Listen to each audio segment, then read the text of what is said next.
शरीर से इंद्रियां परे सूक्ष्म है। इंद्रियों से परे मन है, मन से परे बुद्धि है और बुद्धि से परे आत्मा है। आत्मा तक पहुंचने के लिए क्रमशः सीढ़ियां चढ़नी पड़ेगी। पिछले अध्याय में आत्मा के शरीर और इंद्रियों से ऊपर अनुभव करने के साधन बताए गए थे। इस अध्याय में मन का स्वरूप समझने और उससे ऊपर आत्मा को सिद्ध करने का हमारा प्रयत्न होगा। प्राचीन दर्शन शास्त्र मन और बुद्धि को अलग अलग गिनता है। आधुनिक दर्शन शास्त्र मन को ही सर्वोच्च श्रेणी की बुद्धि मानता है।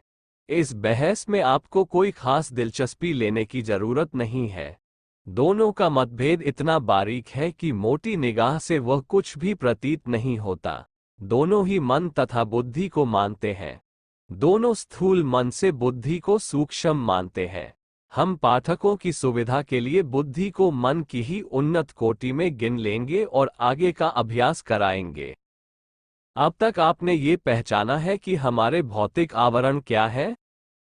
अब इस पाठ में ये बताने का प्रयत्न किया जाएगा कि असली अहम मैं से कितना परे है। वो सूक्ष्म परीक्षण है। भौतिक आवरणों का अनुभव जितनी आसानी से हो जाता है, उतना सूक्ष्म शरीर में से अपने वास्तविक अहम को पृथक कर सकना आसान नहीं है। इसके लिए कुछ अधिक योग्यता और ऊंची चेतना होनी चाहिए। भौतिक पदार्थों से पृथकता का अनुभव हो जाने पर भी अहम के साथ लिपटा हुआ सूक्ष्म शरीर गड़बड़ में डाल देता है। कई लोग मन को ही आत्मा समझने लगे हैं। आगे हम मन के रूप की व्याख्या न करेंगे, पर ऐसे उपाय बतावेंगे जिससे स्थूल शरीर और भद्दे मैं के टुकड़े टुकड़े कर सको और उनमें से तलाश कर सको कि इनमें अहम कौन सा है और उनमें भिन्न वस्तुएं कौन सी हैं। इस विश्लेषण को तुम मन के द्वारा कर सकते हो और उसे इसके लिए मजबूर कर सकते हो कि इन प्रश्नों का सही उत्तर दे। शरीर और आत्मा के बीच की चेतना मन है। साधकों की सुविधा के लिए मन को 3 भागों में बांटा जाता है। मन के पहले भाग का नाम प्रवृत्त मानस है।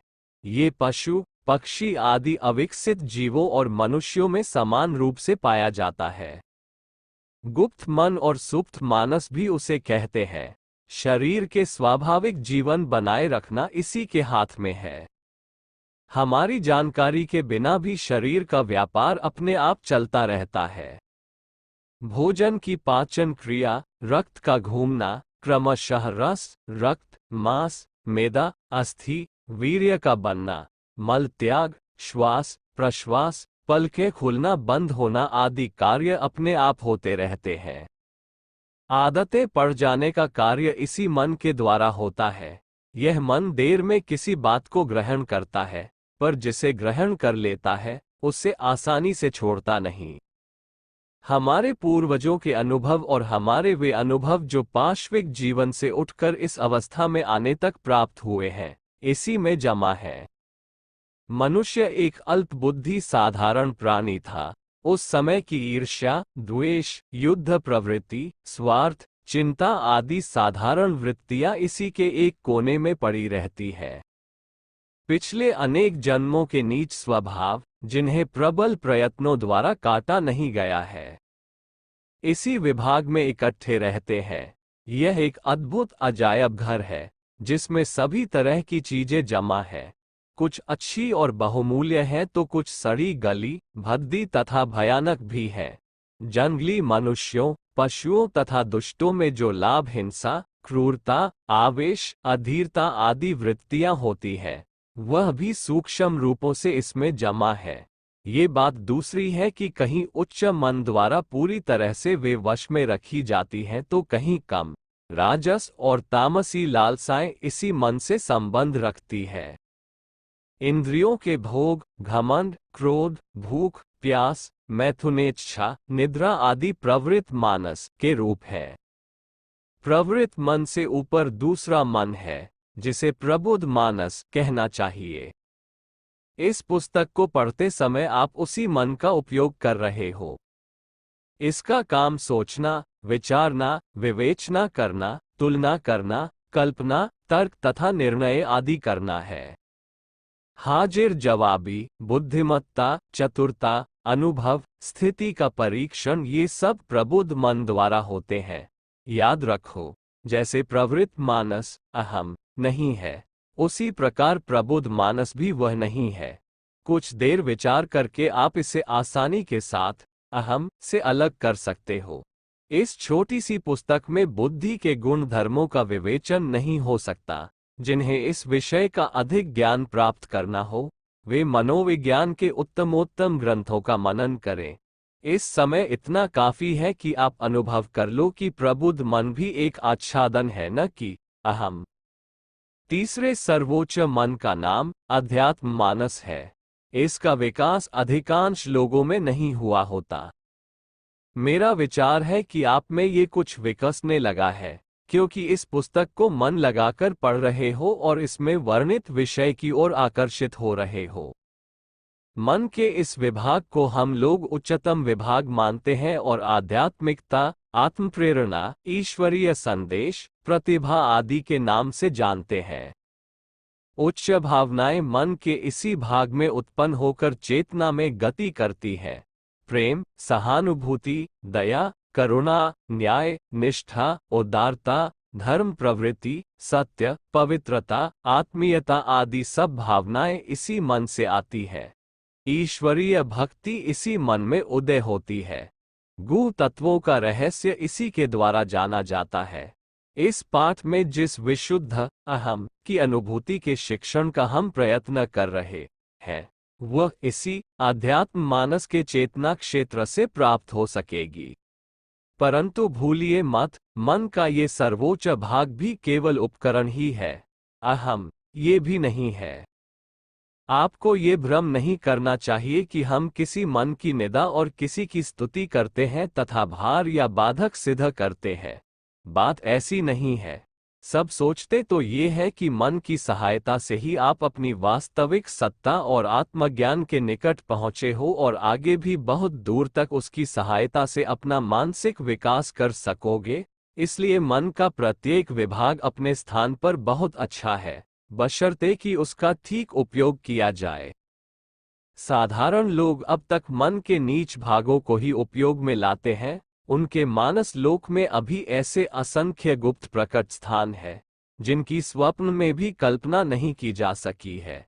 अतएव मन को कोसने के स्थान पर आचार्य लोग दीक्षितों को सदैव यह उपदेश देते हैं कि उस गुप्त शक्ति को त्याज्य न ठहराकर ठीक प्रकार से क्रियाशील बनाएं। ये शिक्षा जो तुम्हें दी जा रही है, यह मन के द्वारा ही क्रिया रूप में आ सकती है और उसी के द्वारा समझने, धारण करने एवं सफल होने का कार्य हो सकता है।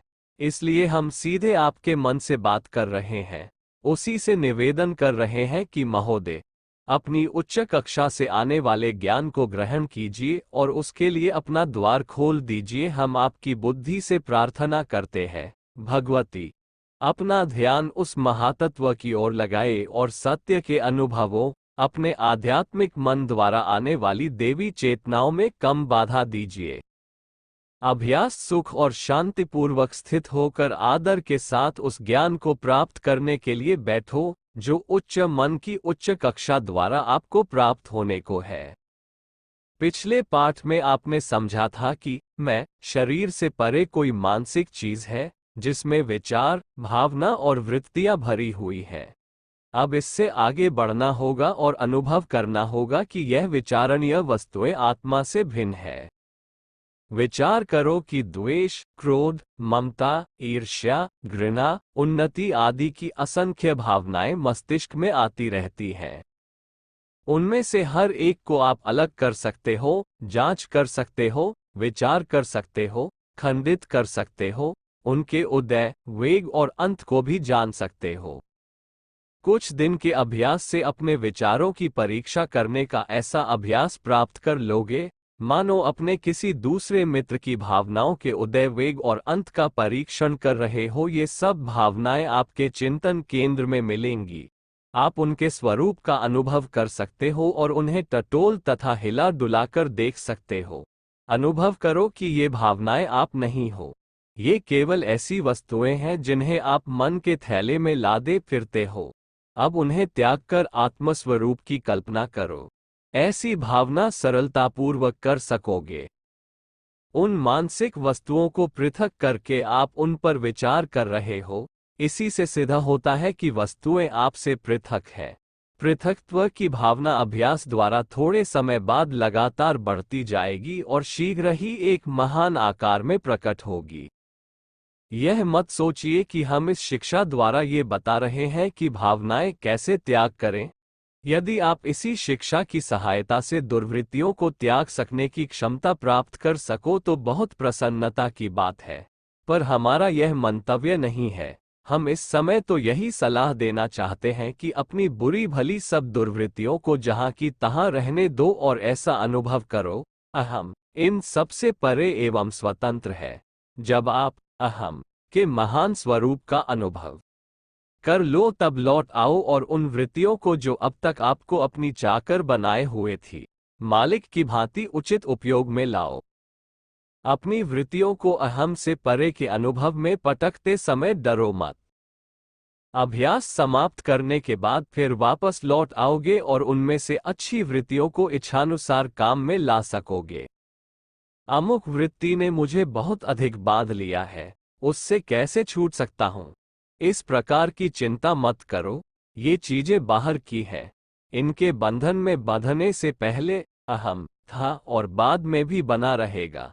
जब अपने को पृथक करके उनका परीक्षण कर सकते हो, तो क्या कारण है कि एक ही झटके में उठाकर अलग नहीं फेंक सकोगे? ध्यान देने योग्य बात यह है कि आप इस बात का अनुभव और विश्वास कर रहे हो कि मैं बुद्धि और इन शक्तियों का उपभोग कर रहा हूं। यही मैं, जो शक्तियों का उपकरण मानता है, मन का स्वामी अहम है। उच्च आध्यात्मिक मन से आई प्रेरणा भी इसी प्रकार अध्ययन की जा सकती है, इसलिए उन्हें भी अहम से भिन्न माना जाएगा। आप शंका करेंगे कि उच्च आध्यात्मिक प्रेरणा का उपयोग उस प्रकार नहीं किया जा सकता, इसलिए संभव है कि वे प्रेरणाएं अहम वस्तुएं हों। आज हमें आपसे इस विषय पर कोई विवाद नहीं करना है, क्योंकि आप आध्यात्मिक मन की थोड़ी बहुत जानकारी को छोड़कर अभी इसके संबंध में और कुछ नहीं जानते। साधारण मन के मुकाबले में वह मन ईश्वरीय भूमिका के समान है। जिन तत्वदर्शियों ने अहम ज्योति का साक्षात्कार किया है और जो विकास की उच्च अत्युच्च सीमा तक पहुंच गए हैं, वे योगी बतलाते हैं कि अहम आध्यात्मिक मन से ऊपर रहता है और उसको अपनी ज्योति से प्रकाशित करता है। जैसे पानी पर पड़ता हुआ सूर्य का प्रतिबिंब सूर्य जैसा ही मालूम पड़ता है, परंतु सिद्धों का अनुभव है कि वह केवल धुंधली तस्वीर मात्र है। चमकता हुआ आध्यात्मिक मन यदि प्रकाश बिंब है, तो अहम अखंड ज्योति है। वह उच्च मन में होता हुआ आत्मिक प्रकाश पाता है, इसी से वह इतना प्रकाशमय प्रतीत होता है। ऐसी दशा में उसे ही अहम मान लेने का भ्रम हो जाता है। असल में वह भी अहम है नहीं। अहम उस प्रकाश मणि के समान है, जो स्वयं सदैव समान रूप से प्रकाशित रहती है, किंतु कपड़ों से ढकी रहने के कारण अपना प्रकाश बाहर लाने में असमर्थ होती है। ये कपड़े जैसे जैसे हटते जाते हैं वैसे ही वैसे प्रकाश अधिक स्पष्ट होता जाता है। फिर भी कपड़ों के हटने या उनके और अधिक मात्रा में पड़ जाने के कारण मणि के स्वरूप में कोई परिवर्तन नहीं होता। इस चेतना में ले जाने का इतना ही अभिप्राय है कि अहम की सर्वोच्च भावना में जागकर आप एक समुन्नत आत्मा बन जाओ और अपने उपकरणों का ठीक उपयोग करने लगो, जो पुराने अनावश्यक रद्दी और हानि का परिधान है, उन्हें उतार कर फेंक सको और नवीन एवं अद्भुत क्रियाशील औजारों को उठाकर उनके द्वारा अपने सामने के कार्यों को सुंदरता और सुगमता के साथ पूरा कर सको, अपने को सफल एवं विजयी घोषित कर सको। इतना अभ्यास और अनुभव कर लेने के बाद आप पूछोगे कि अब क्या बचा जिससे अहम से भिन्न न गिने? इसके उत्तर में हमें कहना है विशुद्ध आत्मा। इसका प्रमाण ये है कि अपने अहम को शरीर, मन आदि अपनी सब वस्तुओं से पृथक करने का प्रयत्न करो। छोटी चीजों से लेकर उससे सूक्ष्म, उससे परे से परे वस्तुओं को छोड़ते छोड़ते विशुद्ध आत्मा तक पहुंच जाओगे। क्या अब इससे भी परे कुछ हो सकता है? कुछ नहीं। विचार करने वाला, परीक्षा करने वाला और परीक्षा की वस्तु दोनों एक वस्तु नहीं हो सकते। सूर्य अपनी किरणों द्वारा अपने ही ऊपर नहीं चमक सकता। आप विचार और जांच की वस्तु नहीं हो। फिर भी आपकी चेतना कहती है कि मैं हूं, यही आत्मा के अस्तित्व का प्रमाण है। अपनी कल्पना शक्ति, स्वतंत्रता शक्ति लेकर इस अहम को पृथक करने का प्रयत्न कर लीजिए, परंतु फिर भी हार जाओगे और उससे आगे नहीं बढ़ सकोगे। अपने को मरा हुआ नहीं मान सकते। यही विशुद्ध आत्मा अविनाशी, अविकारी, ईश्वरीय समुद्र का बिंदु, परमात्मा की किरण है। हे साधक, अपनी आत्मा का अनुभव प्राप्त करने में सफल हो और समझो कि आप सोते हुए देवता हो। अपने भीतर प्रकृति की महान सत्ता धारण किए हुए हो, जो कार्य रूप में परिणत होने के लिए हाथ बांधकर खड़ी हुई आज्ञा मांग रही है।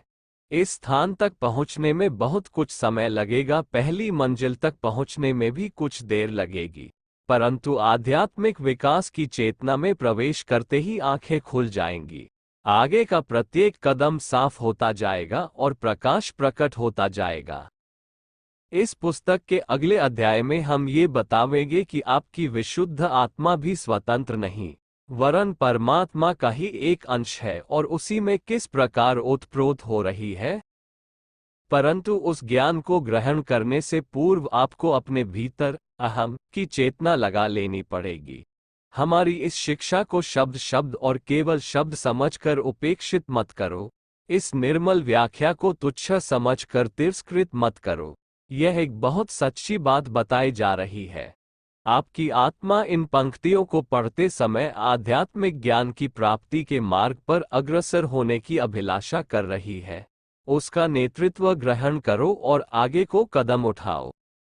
अब तक बताई हुई मानसिक कसरतों का अभ्यास कर लेने के बाद अहम से भिन्न पदार्थों का आपको पूरा निश्चय हो जाएगा।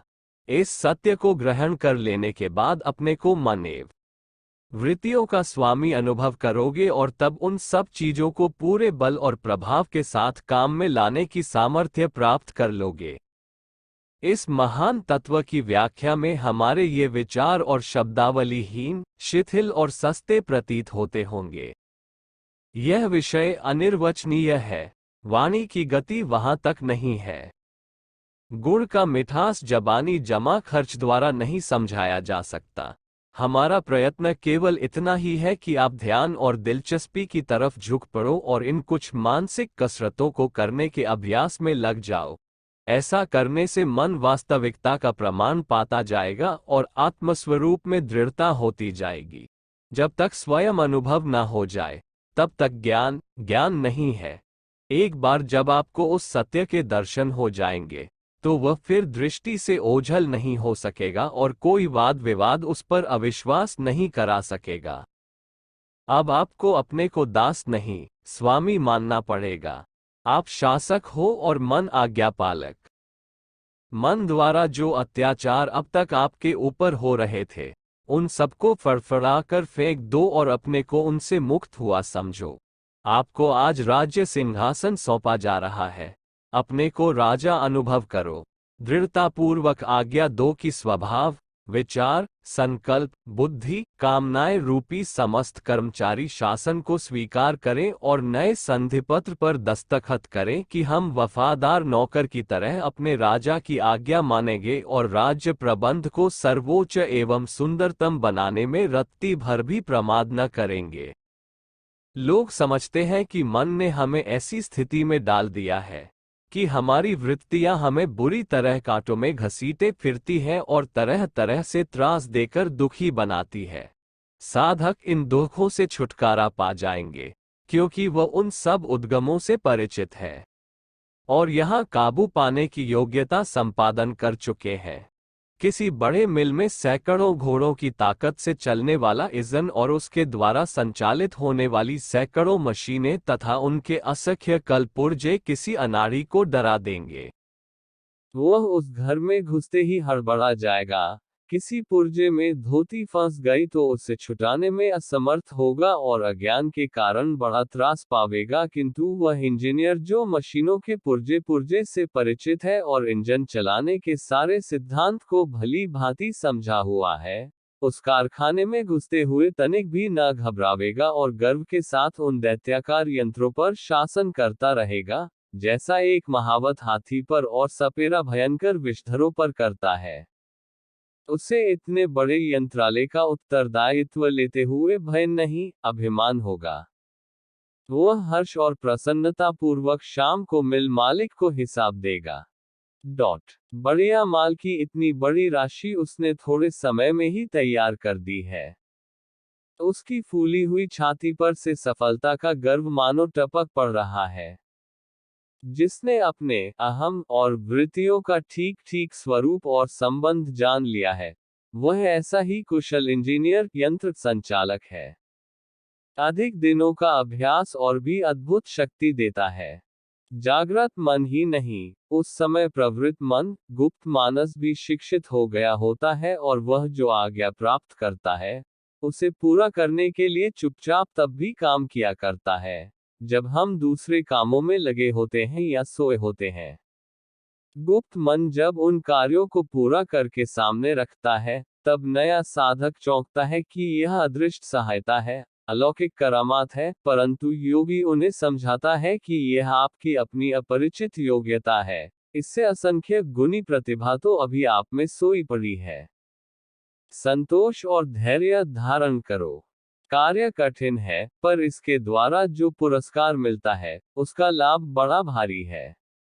यदि वर्षों के कठिन अभ्यास और मनन द्वारा भी आप अपने पद, सत्ता, महत्व, गौरव, शक्ति की चेतना प्राप्त कर सको, तब भी वह करना ही चाहिए। यदि आप इन विचारों में हमसे सहमत हो, तो केवल पढ़कर ही संतुष्ट मत हो जाओ। अध्ययन करो, मनन करो, आशा करो, साहस करो और सावधानी तथा गंभीरता के साथ इस साधन पथ की ओर चल पड़ो।